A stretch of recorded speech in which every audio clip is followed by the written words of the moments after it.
We're dealing with one of the most challenging times in the history of the American Muslim community.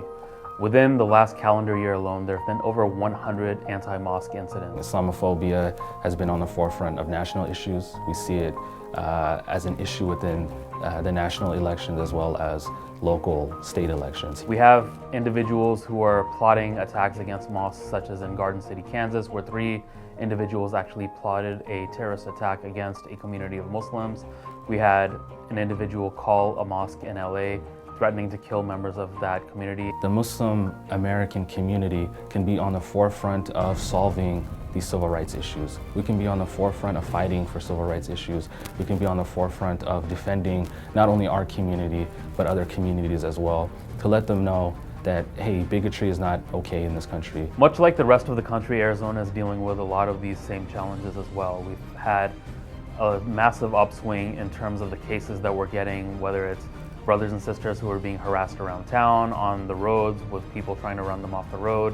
There's also been instances of neighbors harassing Muslim neighbors as well. Especially as women in the Muslim community, the hijabis, we kind of feel, we're on the forefront of this anti-Muslim rhetoric. When we're out and about, that, we're very vigilant, that we're paying attention to the surroundings around us, and that we hold ourselves to a higher power, a higher esteem, because we feel we are being scrutinized, we are being looked at, we are being watched. We are seeing a large upswing in terms of workplace discrimination. We're seeing individuals who are being denied of public accommodations. So this is really concerning as to are Muslims being viewed as second-class citizens. In Arizona, we have a very large refugee community.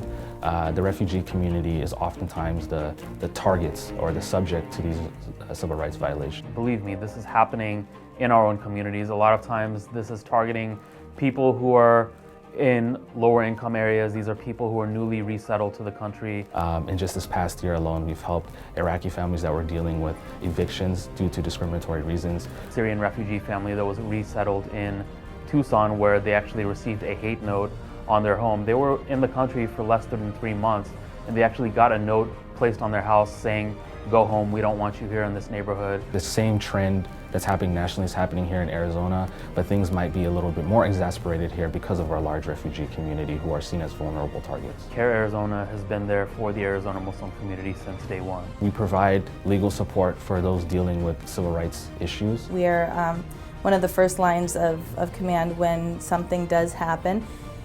However, we try to really be on the forefront as well and do a lot of proactive work and get proactive stories covered. We also advocate at the government level. There have been individuals who are not even able to board a plane for no reason other than the fact that they show up on a list. And we've been able to rectify these situations as well. Our Muslim community, mashallah, is a very active community.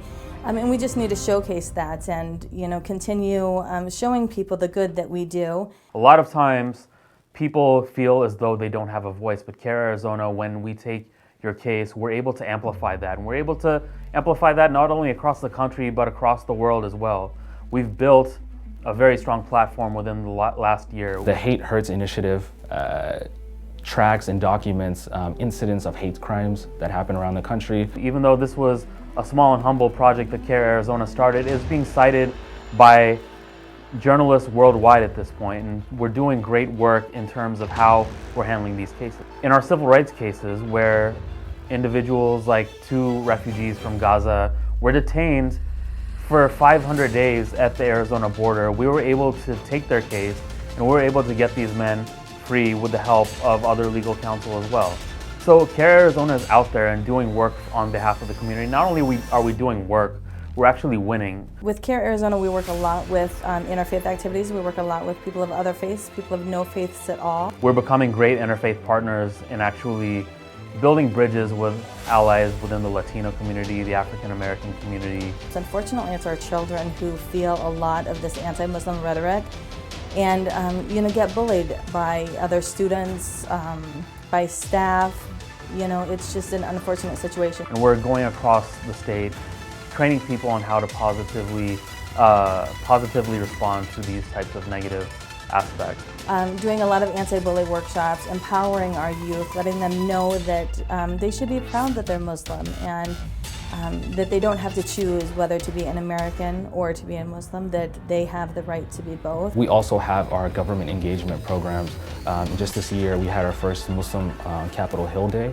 The community went to our Capitol building where we met our local legislators. We shared issues that were important to us as a community as well as important to society as large. We are completely funded by the Arizona Muslim community. This is your civil rights organization. It's with donors like you that we're able to help these refugee families that are dealing with evictions. It's with your support that we're able to help people who are being discriminated at the workplace. There's one time per year where we ask you to be there for us and to help our work. Not only financially, however that does help. What you can do today is really just donate generously, and not only donate, but also think about becoming a champion of justice as well. By, attending our events, by showing up in numbers when we do have events, whether it's interfaith events, our own events, so that we show the community at large that we're invested in the community that we live in. Within the last few years alone, CAIR Arizona has gone from 0 employees and all volunteer board to now 3 full-time staff. But as you can see by the caseload that we're taking, we need to expand this work. We need to expand our staff to add lawyers, to add specialists in communications and government affairs. I started as an intern with CAIR Arizona in 2013, and now here I am as the Civil Rights Director in 2016. So we really need not only your financial support, but volunteering as well. We need to build institutions in order to get our community to the next level. And that includes civic engagement, it includes standing up against injustice, it includes defending the rights of our community when they're violated. Without your help, there is no CAIR Arizona, and we want to see this organization flourish into the future because we've come such a long way in such a short amount of time. Imagine what we can do 5-10 years from now with your continued support. So Jazakallah khair. Thank you for everybody for coming out today. We really appreciate your support. We are your organization. We really appreciate your help. Thank you.